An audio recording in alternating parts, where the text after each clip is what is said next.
Hi guys, Matt here, musician and music teacher from the Northwest, and today's video is on extended rudiments with a focus on their creative application.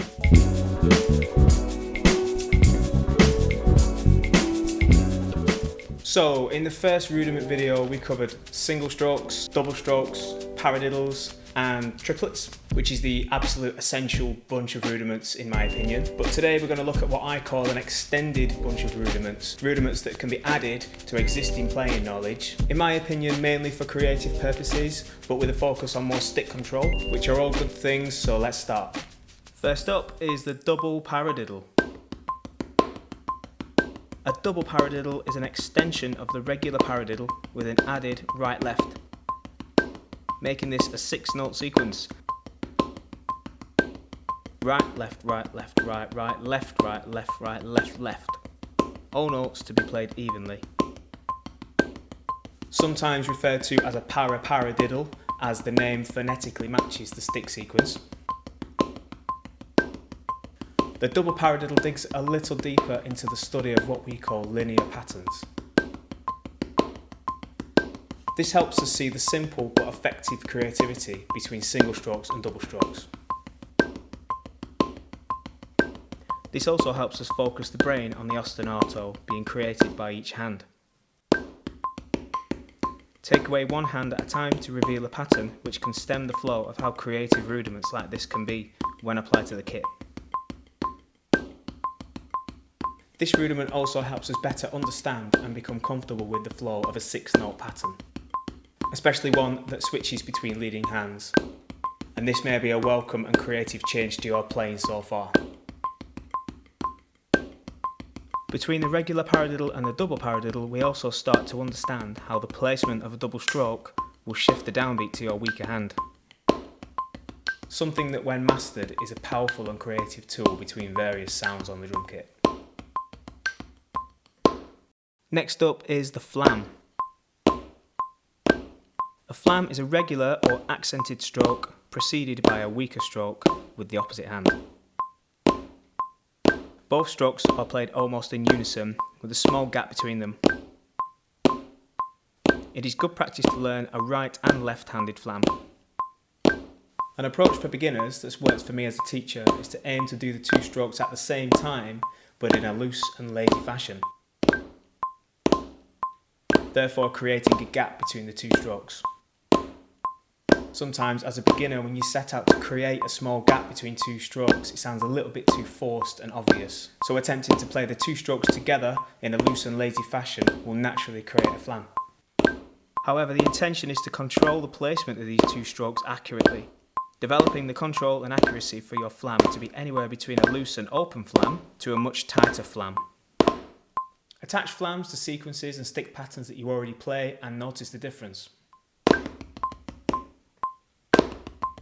Some of those ideas that you come across will make their way into your day-to-day playing, and I feel that this is a much more creative way of mastering the flam. Speaking from experience, I came across flams by watching and playing along to some of my favourite drummers. Roger Taylor's live interpretation of We Will Rock You wouldn't have the power or texture it does without a flam. Or Phil Collins' In the Air Tonight wouldn't be the powerhouse that it is without those flammed fills and the backbeat.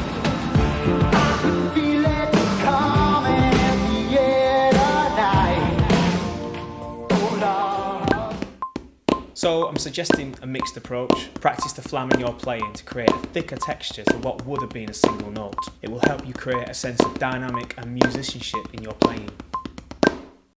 Our next rudiment is the drag. The drag is a similar rudiment to the flam, however we replace the single weaker stroke before the accented note with a double. A creative approach to the drag for me is to see it as a way of emphasising the downstroke that comes after.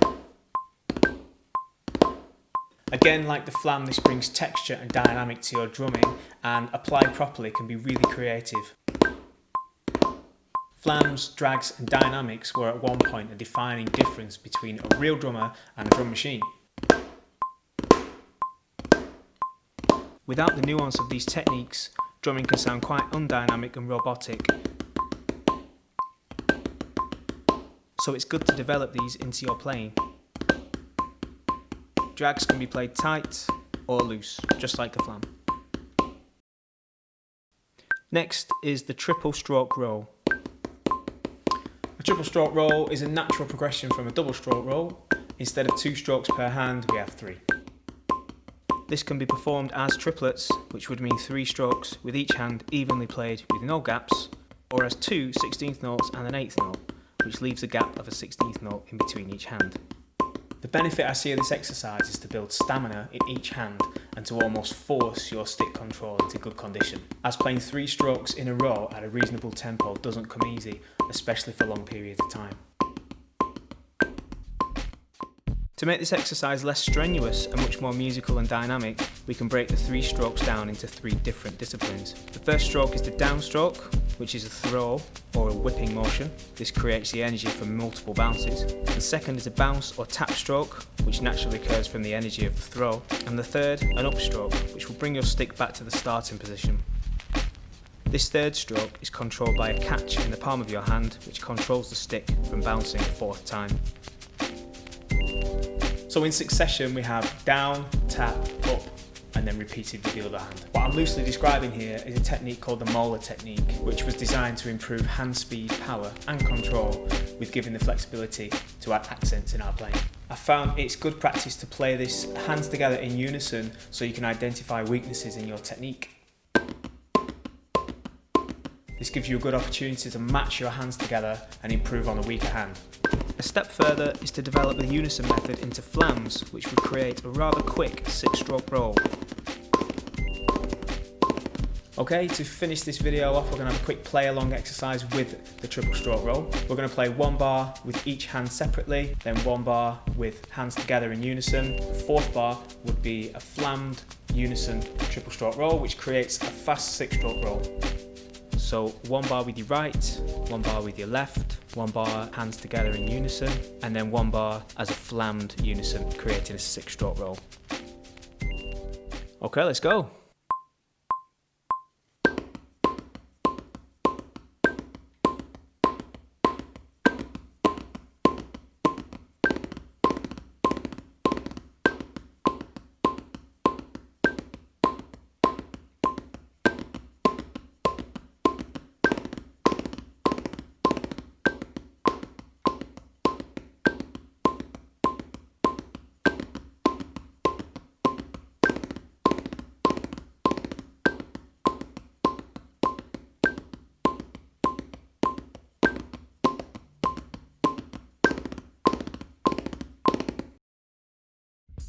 Okay, hope you enjoyed that, you managed to get through it. So between the 2 rudiment videos, we've got singles, doubles, paradiddles, triplets, flams, drags, a paradiddle, double paradiddle, triple stroke roll. All these rudiments are interchangeable, they can be mixed, they can be added together, you can create your own sequence with them. Especially with the likes of the paradiddle and the double stroke roll, we can start to create ostinatos, repeating patterns, linear sequences. More important, in my opinion, is that these need to assist you in being creative with your drumming, as well as developing stick control.